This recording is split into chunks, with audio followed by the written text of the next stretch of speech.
calls are coming up with David Icke. He's been very, very nice to give us 2 hours today. We're very, very thankful. We'll tell you about some of the speaking engagements that are coming up here in just a moment, so get your pen and paper ready. We're talking to the folks involved with the 2012 film. That's all I can say. I'm not even allowed to show the revision numbers of this, but I have the 2012 script with Woody Harrelson. I will just tell you that. That just came in the mail. I want to thank folks for that. Also want to thank people for this.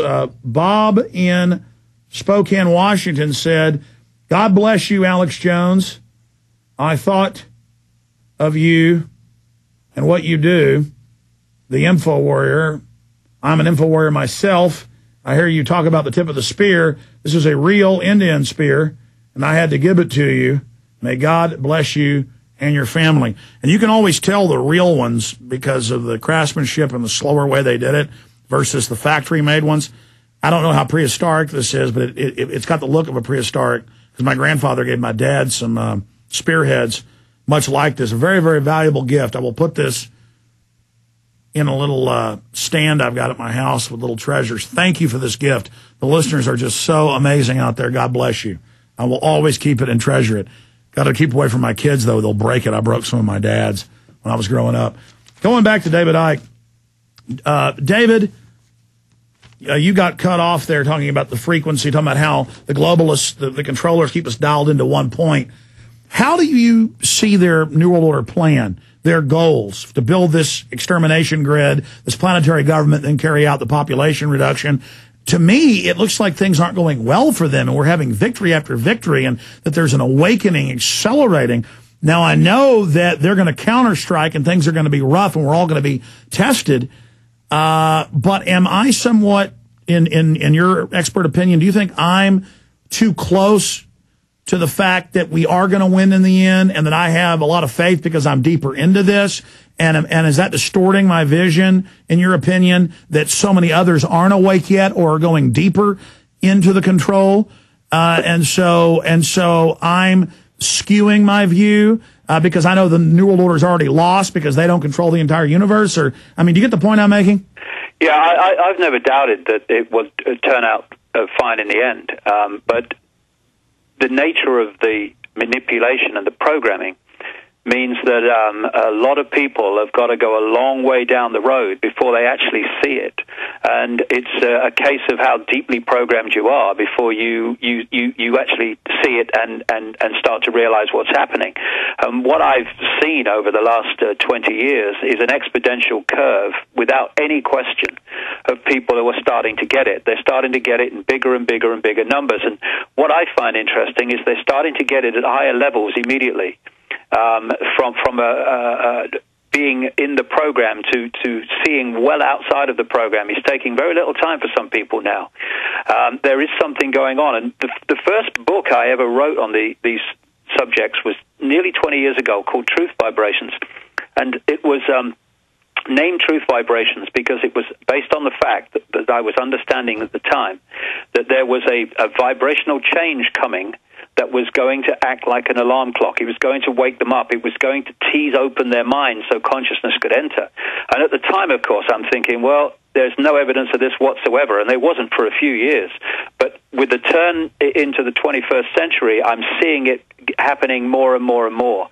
And it needs to happen. This is the way we're going to turn this around. But they're going to push it, obviously, as much as they can to get their structure in place. But I do sense a feeling of increasing panic, because every day they take to do it, more and more people are waking up. And I'm very optimistic. Not that there's not going to be some enormous, real big challenges to come, but I'm getting more and more optimistic. And, you know, it's a phrase I use from time to time. Life tends to give us our greatest gifts, brilliantly disguised as our worst nightmares. You know, sometimes what appears to be our worst nightmare turns out to be our greatest gift, like massive ridicule for me in the early 1990s, right up to, you know, almost the year 2000. I went through incredible ridicule in Britain. But it set me free, because it set me free of concern about what people thought of me, which allowed me to open my mind and allow consciousness in. And some of these challenges, you know, which we don't like, I mean, who does, are actually going to wake a lot of people up and set them free. There's a line in a song which goes, freedom's just another word for nothing left to lose. And, you know, when we think we've got something to lose, that reptilian brain survival mechanism is controlling us. Oh, my goodness, yes, anything. I don't want to lose this anything. But when you lose it, then you go, well, hold on a second. What have I actually lost? This is okay. I can deal with this. And actually, life's nicer. Isn't it funny that I talk to so many people who lived through the Second World War in Britain who say life was much nicer during the war because people were nicer to each other and all the rest of it. They never had much. And they were helping each other because they never had much in ways that as soon as the war was over, every man for himself, all that stopped. And my goodness me, as it stopped now. And it also made them enjoy things more because they had less. They smelled the roses. They smelled the roses because they thought they didn't know how long the roses were going to be there to be smelled. And you know, there's so many challenges, Alex, and I've had some big ones in my life. We all have. When I look back, I think I didn't like it at the time, but I wouldn't change a thing because I am what I am, not despite that, but to a large extent because of it. Well, if we experience these challenges from that perspective, rather than, oh my God, reptilian brain, then not only are we going to get through them with less pain and all the rest of it, we're actually going to think straight in a way that's going to allow us to get through them in a much more effective way. Absolutely. And the point I was going to add is that so many people in these pyramidal power structures, and I'd like you to speak to this, they are just as imprisoned as lowly little minions of the system. And more I'm talking to people that think of themselves as the elite, and they're beginning to realize this is a prison. They're beginning to realize they're drinking sodium fluoride. Their kids are drinking it. They're beginning to realize that this system affects everybody.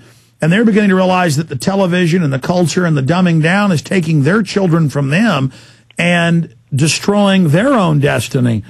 So I'd like you to speak to that. And then I want to bring up Rolling Stone magazine that I just happened to see laying there on the Commons table at the Emmis building where I was doing the Sunday radio show, syndicated show. I want to break this down, what Ray Kurzweil is saying. And we've got our vision of the future, liberty, freedom, you know, dynamic human spirit, a new renaissance, you know, to the power of 1 trillion versus their renaissance, a very dark renaissance in their own words.